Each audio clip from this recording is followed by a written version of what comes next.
আবেগে পড়ে হয়তো মসজিদ বাবরি মসজিদের জন্য আমরা যাচ্ছি, তৃণমূলের লোক যাচ্ছে, সবাই যাচ্ছে। আমরা আজকের আমরা বাংলাদেশে ভীম করতে পারি, কিন্তু আমি মন্দিরের সেক্রেটারি একটা রয়েছে এখনো কলকাতার মতো জায়গায়। এসআইআর সংশোধন হোক, তারপরে ভোট। আমরা রোহিঙ্গাকে বাদ দিন, এমন লোককে বাদ দিচ্ছেন তার ছেলের নাম রয়েছে, তার দাদুর নাম রয়েছে, তার কাকার নাম রয়েছে, নামের স্পেলিং এর জন্য আপনি বাদ দিয়েছেন সে রোহিঙ্গা। আজকের আমাদের যে মিডিয়া ভাইদেরকে ডাকা হয়েছে তার জন্য সবার আগে আমরা মিডিয়া ভাইদেরকে আমরা জানাই মন থেকে আন্তরিকভাবে শুভেচ্ছা এবং ভালোবাসা। আমাদের শুনলেন আমাদের সভাপতি সভাপতি বললেন, আমাদের যে ডাকার উদ্দেশ্য, আপনাদেরকে কেন ডেকেছি ওনারা কিছুটা তুলে ধরেছেন, আমিও কিছুটা তুলে ধরছি। আমাদের এখনকার যে সমাজের যে পরিস্থিতি, আমাদের বিশেষ করে মুসলিম সমাজের যে পরিস্থিতি এবং আমাদের হিন্দু মুসলিম যে বিবাদ তৈরি করার চেষ্টা করছে, এই দুটো দলই বলবো, কেননা রঘুনাথগঞ্জের মতো জায়গায় পুলিশ দাঁড়িয়ে থেকে সেখানে কিন্তু ঝামেলা হয়েছে। এটা হওয়ার ছিল না, এটা আমরা কোনোদিন আশা করিনি। প্রশাসন থাকলে সেখানে কোনোদিন ঝামেলা হয় না, এবং সরকার চাইলে ঝামেলা হয়, সরকার না চাইলে হয় না, এটা কিন্তু আমরা জানি। তাই বলছি দুটো সরকারকে এই জন্য বলছি, আপনারা সর্বপ্রথম মানুষের জন্য এসছেন, মানুষের কাজ করতে এসছেন। মানুষ যাতে শান্তিভাবে বসবাস করতে পারে, শান্তিভাবে যাতে থাকতে পারে, ভোট আসবে, ভোট যাবে, আমরা ভাই যেন ঝুট ঝামেলা না করতে হয়, আমাদের যাতে সমাজটা ঠিকভাবে থাকে। আমাদের বেলডাঙ্গাবাসী থেকে শুরু করে মুর্শিদাবাদ, গোটা পশ্চিমবাংলার মানুষকে বলছি, আপনারা কেউ এই রাজনীতির জন্য হানাহানি খুনোখুনিতে যাবেন না। আমরা ডেকেছি মিডিয়া ভাইদেরকে এই জন্যে যে আমাদের কিছু, যে আমরা যে আসাদুদ্দিন ওয়াইসি সাহেবের যে দলটা করি, বিশেষ করে নেই করে 8 থেকে 10 বছর থেকে করি, আমরা মানুষের ঘরে ঘরে যে মানুষ আমাদেরকে অনেকটা আশ্বাস দেয় যে তোমরা আসবে কবে, তোমরা এসো, তোমরা আসলে সমাজটা সঠিক থাকবে। আজকে হায়দ্রাবাদের মতো জায়গা, সেখানকার মানুষকে কিন্তু বাইরে কাজে যেতে হয় না। উনি কিন্তু ব্যবসার দিক দিয়ে মানুষকে অনেকটা দিতে পারে, গরিব মানুষকে কাজ দিতে পারে। আমাদের কাজের দরকার, আমাদের কিন্তু ওই 500 টাকা, 1000 টাকা, 1500 টাকা করে কিন্তু ভাতার দরকার নেই।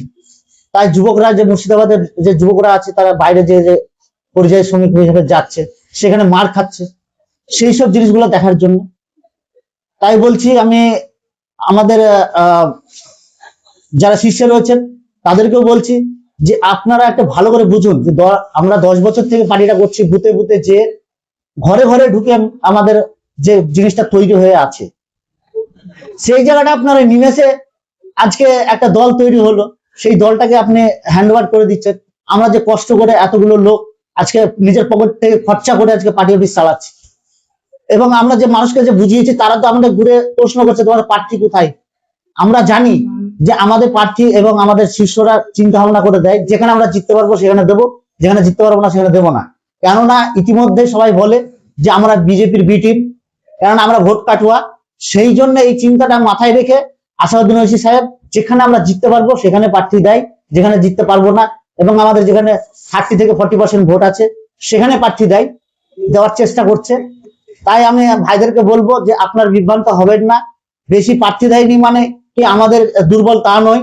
আমাদের পশ্চিমবাংলা জুড়ে ভালো সংগঠন আমাদের এগিয়েছে, কিন্তু প্রার্থী দেয়নি এই কারণেই দেয়নি, সেই ভোটটা কেটে যাতে যেই দুটো সাম্প্রদায়িক দল বাংলায় যে একটা ক্ষোভ বসাতে চাইছে তাদের যেন লাভ না হয়, সেই জন্য আজকে প্রার্থীটা দেয়নি বাংলার বুকে এতটা। তা আমাদের বাংলার বুকে যে প্রার্থী দেয়নি, বেলডাঙ্গাতে অবশ্যই চিন্তা ভাবনা করা দরকার ছিল, আমাদের সঙ্গে বসার দরকার ছিল, সেটা হয়তো আমাদের চিন্তা ভাবনা করেনি উপরে যারা আছেন, রাজ্য সভাপতি এবং জেলা সভাপতি। তাই আমি রাজ্য সভাপতি, জেলা সভাপতির উদ্দেশ্যে বলবো, আপনারা আসাদুদ্দিন সাহেবকে বলুন, বেলডাঙ্গায় আমরা 8 থেকে 10 বছর যে সংগঠনটা তৈরি করে রেখেছি, অনেকে আবেগ এবং বিবেক দুটো জিনিস, আজকে আবেগে পড়ে হয়তো মসজিদ বাবরি মসজিদের জন্য আমরা যাচ্ছি, তৃণমূলের লোক যাচ্ছে, সবাই যাচ্ছে, আমরা সেটাকে ওয়েলকাম করেছি, কিন্তু ভোটটা যে দেবে সেটা তো কোনো ঠিক নয়। আমরা আমাদের যে আসাদুদ্দিন ওয়াইসি সাহেবকে এবং যেরকম মনের মধ্যে একটা গেঁথে রেখেছে, সেইটা কিন্তু কালকের একটা ছেলে আসবে, তাকে ভোটটা দেবে। আমাদের এখানে যদি কোন রকম ভাবে যদি হুমায়ুন সাহেব যদি আমাদের এখানে দাঁড়াতো, আমাদের সেই চিন্তা ভাবনাটা অন্য ছিল। আজকের একটা ছেলেকে তার টিকিট দিয়েছে, তার বাড়ি এখানে নয়, তার বাড়ি কোথায়, সে এখানে আসবে আমাদের সুবিধা অসুবিধায়। আমরা তো ইউসুফ পাঠানকে দেখেছি। সেই জন্য বলছি যে আপনারা লোকাল ছেলে কাউকে পেলেন না, আমাদের লোকাল কেউ ছিল না, এবং নিম পার্টি থেকে আপনারা কাউকে পেলেন না।